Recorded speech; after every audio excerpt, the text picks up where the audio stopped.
दोस्तों नमस्कार, मैं हूं शैलेंद्र सिंह और आप देख रहे हैं हमारा YouTube चैनल शब्द शैलेंद्र सिंह। आज हमारे साथ हैं अरुणिमा राय जी, जो लखनऊ घराने की मशहूर कथक आर्टिस्ट हैं। आपने बहुत ही कम उम्र में कक्षा 6 से खुद सीखना शुरू किया और धीरे धीरे जैसे उनकी यात्रा बढ़ती गई, उन्होंने अपना सीखना भी जारी रखा और बच्चों को सिखाना भी शुरू कर दिया। उस समय ऑनलाइन का दौर नहीं था, फिर भी वर्कशॉप और दूसरे तमाम माध्यम ऐसे थे जिनके जरिए बच्चों को सिखाया जाता था। पिछले एक लंबे समय से वो कथक की टीचर के रूप में भी काम कर रही हैं। इसके अलावा वो खुद भी बच्चों को सिखाती हैं और इनके सिखाए बच्चे आज बहुत अच्छी परफॉर्मेंस दे रहे हैं। तो हम सफ़र को जानने का प्रयास करते हैं कि अरुणिमा जी ने कैसे खुद शुरू किया और आगे क्या यात्रा होगी। बहुत बहुत स्वागत आपका। थैंक यू शरण जी। आपका कथक के प्रति कैसे रुझान हुआ, इंटरेस्ट कैसे जगा? एक्चुअली जब मैं बहुत छोटी थी, क्लास 6 में, तो बचपन से ही डांस में बहुत अच्छी थी मैं। तो मम्मी ने बोला और घर पे सबने कहा कि इनको भातखंडे में इनका एडमिशन करा दिया जाए। अच्छा। तो मुझे खुद भी नहीं पता था कि इस एज अ हॉबी को लेकर के मैं इतना आगे तक मैं जाऊंगी। तो मेरा एडमिशन हो गया क्लास 6 में। जब मैं थी 91-92 में मैंने एडमिशन लिया भातखंडे में। सुभाष सर थे वहाँ पे। अच्छा। और उनके अंडर में वीना दीदी मेरी जो गुरु हैं, फिर बाद में मैंने पूर्णिमा दीदी जिसे उनसे सीखा, आगे और गुरुओं से भी मैं सीखती गई। तो वहीं से मेरा सफ़र शुरू हुआ। फिर अच्छा। 98 में मेरा निपुण कंप्लीट हुआ। उसके बाद फिर 2000 में मैंने एज अ टीचर कथक संस्थान में मैंने स्टार्ट किया कथक। एज अ टीचर शुरू करने के साथ साथ मेरा जो कथक का एक लर्निंग पीरियड था वो भी मेरा कंटिन्यू था। अच्छा। और टीचिंग जो था वो भी कंटिन्यू था। उसके बाद फिर मेरा मास्टर ऑफ परफॉर्मिंग आर्ट जो भातखंडे यूनिवर्सिटी तब तक हो चुका था, वहाँ से मेरा 2005 में कंप्लीट हो गया। अच्छा। फिर कथक संस्थान भातखंडे यहाँ सब कहीं सिखाने के बाद, सबसे एक्सपीरियंस लेने के बाद मेरा CMS की तरफ कॉल आई वहाँ से। उसके बाद फिर मैं तब से वहीं पे टीचिंग कर रही हूँ। और आज भी मेरे बहुत बच्चे ऐसे जो मेरे ही सिखाए बच्चे मेरे ही CMS की ब्रांच पे टीचर हो चुके हैं। अच्छा, अरे वाह, ये तो बहुत अच्छी बात है। लखनऊ घराने का कथक आपने सीखा है। जी जी। किन गुरुओं से आपने ये शिक्षा ली और उसमें क्या आपको अच्छा लगता है? लखनऊ घराना तो वैसे ही अपने आप में खास है। मेरी जो सबसे पहले गुरु थी वीना सिंह जी हैं। जी जी। और पूर्णिमा पांडे दीदी से मैंने सीखा है। उन्हीं से ही, उनके अंडर में मैंने MPA वगैरह कंप्लीट किया है। और नेशनल स्कॉलरशिप भी मैंने पूर्णिमा दीदी के अंडर में अच्छा। ली है, पूर्णिमा पांडे जी के अंडर में। और अब आगे भी कंटिन्यू मुझे करना है, पर ये थोड़ा सा व्यस्तता को कम करते हुए मैं आगे फिर से सीखना और सिखाना ही दोनों मेरा स्टार्ट रहेगा। आपकी परफॉर्मेंस भी होती रही है? जी जी, बहुत। किन किन जगहों पे आपने किया है? मेरी परफॉर्मेंस लखनऊ में, लखनऊ के बाहर देश विदेश में मैंने बहुत परफॉर्मेंस किए। काठमांडू, थाईलैंड और कोरिया, श्रीलंका, इन सब में मैंने, ये विदेशों के थे। और लखनऊ में ताज महोत्सव, लखनऊ महोत्सव और जितने भी विरासत, जितने भी हमारे यहाँ के कथक से जुड़े हुए जितने थे, वो सब में मैंने करीब 250-300 स्टेजेस मैंने कंप्लीट किए हैं। कथक के बारे में कहा जाता है कि जितना लोग इंडिया में उसको जानते हैं, उससे कई गुना ज़्यादा विदेशों में जानते हैं। जी जी, विदेशों में एक्चुअली क्या है, वहाँ पे बहुत इंटरेस्टेड है बच्चे। अभी मेरे ये जो ऑनलाइन का दौर ये शुरू हुआ था, तो मेरे काफ़ी बच्चे जो है वो US के थे और उन्होंने मुझसे उस टाइम पे एज अ हॉबी मतलब इन्होंने स्टार्ट किया। अच्छा। तो उनका रुझान मुझे लगता है कि शायद यहाँ के बच्चों से ज़्यादा है। बहुत सीखने की उनकी चाह भी बहुत है, ललक बहुत है कि कैसे वो भारतीय नृत्य को वो करें आगे। क्योंकि यहाँ भी देखा जाता है कि जिन बच्चों में इंटरेस्ट है तो जनरली वो फिल्मी और इन सब डांस की तरफ ज़्यादा जाते हैं, लेकिन वहाँ के लोग जो है भारतीय जो कला है, संस्कृति हमारी, जी, उसको काफ़ी आगे तक। एक्चुअली ये भी कह सकते हैं कि पेशेंस की आजकल के बच्चों में कमी हो रही है। एक्चुअली वो जल्दी सीखना चाहते हैं और जल्दी स्टेज पाना चाहते हैं। अच्छा। हम लोगों ने जो सीखा है वो 8 साल 9 साल तपस्या करके उसके बाद भी हम जल्दी स्टेज पे आने पे डरते थे, क्योंकि ये लगता था कि शायद पता नहीं हम इतने अभी मैच्योर हुए स्टेज पे आने के लिए कि नहीं, कि हमसे कुछ ना। बट आजकल का जो टाइम है उसमें बच्चों को थोड़ा सा पेशेंस रखना चाहिए। एटलीस्ट 5 ईयर्स को कम्प्लीटली सीखने के बाद तब आप स्टेज पर उतरें तो आपको काफ़ी वो रहेगा। ये पहले उतने मौके नहीं मिलते थे, अब मौके ज़्यादा मिलने लगे। मौके पहले भी थे, आज भी हैं, आज स्टेजेस और बड़े हैं। आज आपका मीडिया से काफ़ी इन्फ्लुएंस हुआ है, तो उसकी वजह से बहुत ज़्यादा हुआ है। पहले मीडिया इतना नहीं था, हम लोग के टाइम पे फेसबुक इतना नहीं हुआ करता था और नॉर्मल फ़ोन चलते थे। तो अब तो फ़ोन के ज़रिए बहुत काफ़ी चीज़ें बढ़ चुकी हैं। तो अब आजकल के बच्चों की मेरे ख्याल से स्टेज और जितनी चीज़ें हैं वो भी उसी के ज़रिए काफ़ी बढ़ी हैं। कुछ पेरेंट्स भी उस तरफ ज़्यादा बच्चों को ले जा रहे हैं। जी, अब वो एक्चुअली धीरे धीरे सब कुछ बढ़ता जा रहा है। पहले तो इतनी सीमित चीज़ें थी, अच्छा मीडिया ही अब दिखाने लगा है काफ़ी चीज़ें। तो पहले ये सब चीज़ें कुछ रूप में छुपी हुई थी, काफ़ी लोगों को नहीं पता चल पाता था। और ये चीज़ें सबके सामने कैसे आए, जैसे बड़े प्रोग्राम्स वगैरह होते थे तभी लोग जान पाते थे, न्यूज़पेपर में आया तो लोग जान गए। बट आजकल चीज़ें कितनी ईजी हैं, आपने फेसबुक पे डाल दिया, आपने इंस्टाग्राम पे डाल दिया, तो उससे पेरेंट्स देखते हैं। फिर इतने हमारे लाइव प्रोग्राम्स आते हैं, तो जिससे पेरेंट्स का भी रुझान जो है उधर जा रहा है। हाँ, बहुत बड़ा है। उनको लग रहा है कि बच्चों का एक अच्छा कैरियर उधर है। कैरियर होना, मैं भी ये मतलब सबको ये सजेस्ट करूँगी कि अगर आपके बच्चे को पढ़ाई पे ही बहुत प्रेशर ना दीजिए, उसका जिस तरफ रुझान हो, चाहे वो डांस हो, म्यूजिक हो, कोई हॉबी हो, गेम्स हो, तो उसको उधर ही जाने दीजिए। एटलीस्ट शायद उसकी उसी ही फील्ड में आगे कुछ हो, लिखा हो उसका आगे बढ़ना। आप अभी बच्चों को सिखाती हैं, अगर बात करें तो इतने दिनों आपने कितने बच्चों को कथक सिखा दिया होगा, कुछ संख्या का अंदाजा? इतने सालों में तो मतलब मेरे 4-5 हज़ार बच्चे तो मुझसे सीख चुके हैं। अच्छा जी, इतने बच्चे मुझसे सीख ही चुके हैं। और अभी भी मेरे करीब मतलब जो रनिंग पीरियड है, ये मेरा 300-400 तो मेरे इस ईयर के मेरे बैचेस के बच्चे सीख रहे हैं, जिनको मैं भातखंडे विद्यापीठ से एग्ज़ाम भी करवाती हूँ, प्रयाग संगीत समिति से वो एग्ज़ाम देते हैं। और काफ़ी मेरे बच्चे हैं, काफ़ी वो एज ए टीचर हो चुके हैं यहाँ और बाहर।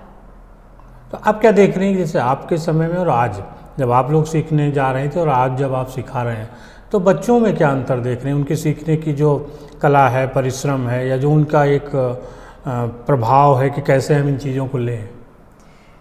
पहले भी जैसे हम लोग के टाइम पे होता था, हम लोग के साथ कुछ चीज़ें सीमित रहती थी कि जैसे आपको पढ़ाई करनी है, पढ़ाई के साथ आपको एक हॉबी आपने ले लिया, कुछ घर के रेस्ट्रिक्शंस होते थे, उनके साथ साथ आपको एक कठिन दौर था वो भी, लेकिन पेरेंट्स सपोर्ट करते थे। पहले इतनी आज़ादी नहीं थी। इतनी आज़ादी नहीं थी। अब आज क्या है, आज के टाइम पे कि बच्चे 2-3 एक्टिविटीज़ में तो इन्वॉल्व हैं, तो उनको इधर भी जाना है, उधर भी जाना है, सब कुछ सीखना भी है, कुछ एज अ हॉबी लेते हैं और कुछ उसको आगे फ्यूचर ही लेकर के चलते हैं।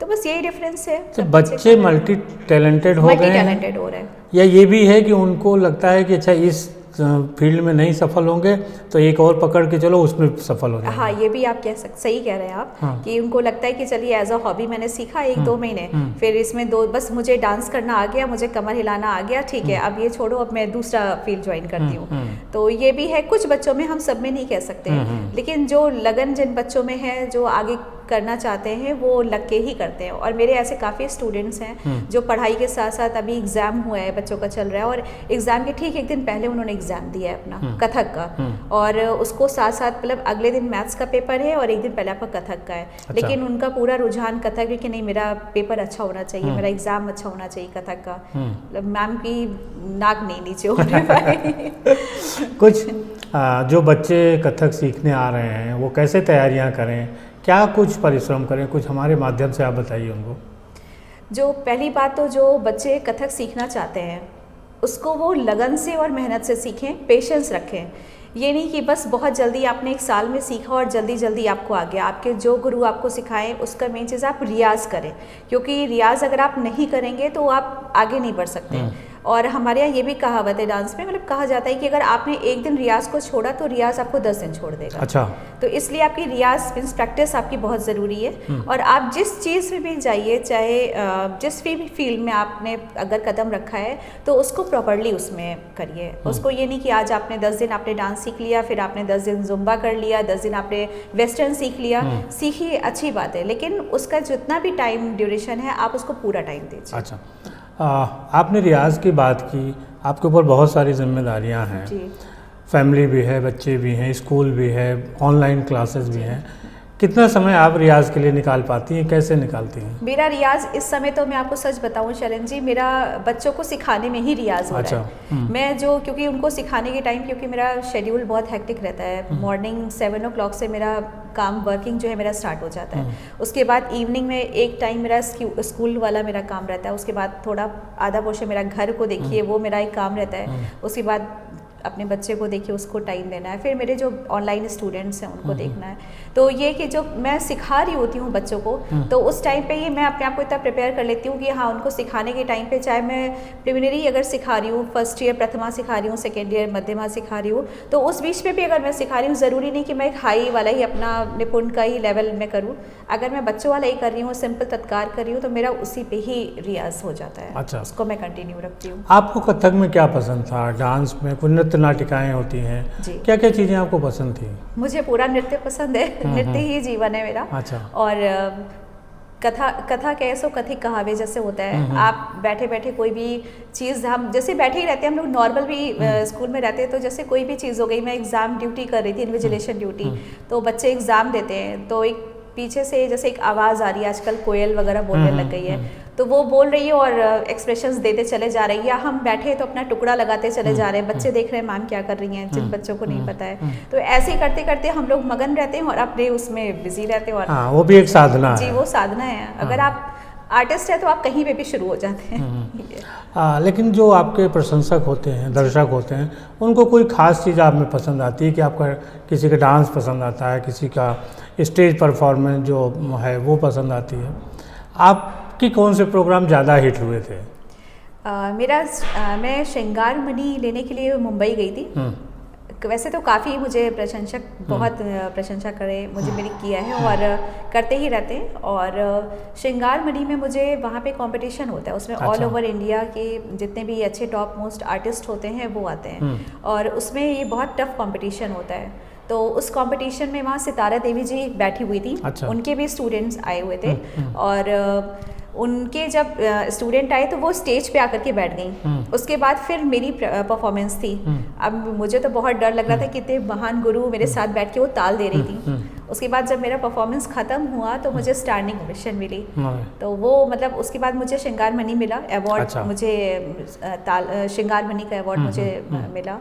तो ये मतलब मेरे तो लाइफ का सबसे बड़ा अवार्ड था ये जी। और क्या अवार्ड आपको मिले हैं? अवार्ड मुझे कथक रत्न का मिल चुका है। और अभी रिसेंटली कथा सागर का एक दिया है इन्होंने। और इस टाइप के जितने भी मतलब अवार्ड फंक्शन वगैरह होते रहते हैं सब। आगे क्या प्लानिंग है आपकी कथक को लेकर? कथक में ही है कि मेरे जितने मैं स्टूडेंट्स और तैयार कर सकूं, उतने ही आगे उनको सिखा सकूं, क्योंकि हमारे जितने गुरु हैं जो जैसे जो शिक्षा उन्होंने हम लोग को दी है वही शिक्षा हम अपने बच्चों को आगे दें, ताकि वो आगे और शिक्षित कर सके, कथक को और बढ़ावा दे सके। अभी आपने बहुत सारा समय स्कूलिंग में और लोगों को सिखाने में बच्चों को लगाया। एक आर्टिस्ट के रूप में आपको अपने इंडिविजुअल जो कार्यक्रम है वो आगे करने की कोई योजना है? जी, मेरा ये ऐसा प्रोग्राम चल रहा है, मेरे स्कूल से भी रिलेटेड है, जो मेरे वहाँ के प्रोग्राम्स होते हैं वहाँ के, तो मैं बेसली क्लासिकल को ही चूज़ करती हूँ। अच्छा। तो क्लासिकल एक्चुअली क्या होता है कि वेस्टर्न और ये सब लोग तो लोग करा लेते हैं, लोग उसको आजकल ज़्यादा ट्रेंड को पसंद करते हैं। पर मेरा ये मानना है कि जो बच्चे नहीं भातखंडे जा पा रहे हैं या जो नहीं शिक्षा ले पा रहे हैं, कम से कम हम इनको स्कूल में सिखाने के बहाने ही हम ऐसी कोई विधा ले लें और उन बच्चों को उसी में ही टीच कर दें। तो मेरा भी जैसे मैंने क्लासिकल फॉर्म्स थे, ओडिसी और ये मोहिनी अट्टम, ये सब मैंने उसी पे ही मैंने बहुत बड़ी परफॉर्मेंस कराई थी। अच्छा। करीब उस पर 500 बच्चे थे मेरे। तो ऐसे ही मैं हर ईयर मेरे जो प्रोग्राम्स होते हैं वो मैं बच्चों को कराती हूँ। अच्छा। कोशिश यही करती हूँ कि क्लासिकल में बच्चों का ऐसे रुझान भी बढ़ता है बच्चों का, और उनके परफॉर्मेंस तो अच्छे होते ही हैं। कुछ और जो लखनऊ कथक से जुड़ा हो और हम इंटरेस्टिंग पॉइंट हो जिसे आप बताना चाहती हो? अभी लखनऊ में हमारे महाराज जी की ड्योढ़ी है। जी जी। मैं बच्चों से कहती हूँ जो इस फील्ड में जुड़े हुए हैं वो एक बार कथक ड्योढ़ी पे वो ज़रूर से जाएं और वहाँ पे देखें कि कैसे हमारे गुरुओं ने कितनी मेहनत करी है और कथक को सजोया है। उनकी वहाँ पे पोशाकें हैं, उनके घुंघरू हैं पुराने, और भी उनसे जुड़ी हुई जितनी चीज़ें हैं वो कथक ड्योढ़ी पे वहाँ पर हैं। तो बच्चों को एक तरीके से वो हमारा मंदिर है, वहाँ पे बच्चों को ज़रूर से जाना चाहिए। और जो बच्चे नहीं गए हैं उनको भातखंडे विज़िट करनी चाहिए, वहाँ पे देखना चाहिए अच्छी कलाएँ कैसे वहाँ पे होती हैं, म्यूज़िक की क्लासेस वगैरह कैसे चल रही हैं, कथक की कैसे चल रही हैं, भरतनाट्यम की क्लासेस कैसे होती हैं। जब तक बच्चे बाहर निकलेंगे नहीं, देखेंगे नहीं, वो उस चीज़ को नहीं जान पाएंगे कि क्या होता है। सही। एक आखिरी सवाल है कि कथक के कैरियर में क्या क्या अवसर, क्या क्या अपॉर्चुनिटीज़ हैं जो नए बच्चे सीखते हैं उनके लिए? कथक पे तो है ही अपॉर्चुनिटीज़। सबसे पहली बात है कि कथक में आप करिए तो बिल्कुल अनंत सागर है, आप इसमें सीखते जाइए, आपकी एक एज भी हो जाएगी तो भी आपको लिए कम है अगर आप उसमें सीख रहे हैं। तो इसमें ये कि आपको पहली बात तो आप टीचिंग एज अ आर्टिस्ट आप ग्रो अप होते हैं, आप एक अच्छे नर्तक बनते हैं, नर्तकी बनते हैं। और आपको फिर एक अगर टीचिंग के उस पर आपको देखना है तो आप एज अ अच्छे टीचर ट्रेनर आप बनते हैं। और मेरा तो ये मानना है कि अगर आपने कथक सीख लिया तो बाकी जो डांसेस हैं, स्किल्स हैं डांस की, वो आपको सीखने की कहीं ज़रूरत नहीं है, आसान हो जाती है। जैसे लोग फोक डांस भी सीखते हैं, उसका पूरा कोर्स करते हैं, भरतनाट्यम करते हैं, लेकिन अगर आपने एक बार लग करके कर लिया कथक तो बाकी स्किल्स कोई भी प्रॉब्लम नहीं है। आपको वेस्टर्न भी आ जाएगा, आपको रिदम की नॉलेज अगर आपको हो जाएगी, हर चीज़ तो आपके लिए मतलब अगर समझे कि डांस का बेसिक जो है कथक से मिल जाएगा। जी हाँ, मैंने तो कुछ नहीं सीखा है कथक के अलावा, लेकिन मुझे नॉलेज है इतना करते करते कि मैं इस समय ओडिसी भी करा लेती हूँ, भरतनाट्यम भी करा लेती हूँ, फोक भी करा लेती हूँ, इवन वेस्टर्न होता है तो वेस्टर्न भी थोड़ा मोड़ा जो भी होता है करा लेती हूँ। तो आपकी रुचियों को आगे हम देखेंगे कि कभी जब आपके अपने स्टेज प्रोग्राम्स होंगे। बिल्कुल बिल्कुल। दोस्तों, ये थी अरुणिमा जी के साथ हमारी बातचीत। आपको कैसी लगी ज़रूर बताइएगा।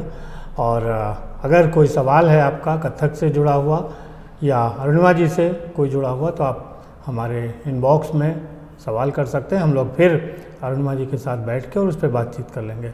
तो बहुत शुक्रिया आप सभी का, और अरुणिमा जी आपका भी बहुत शुक्रिया।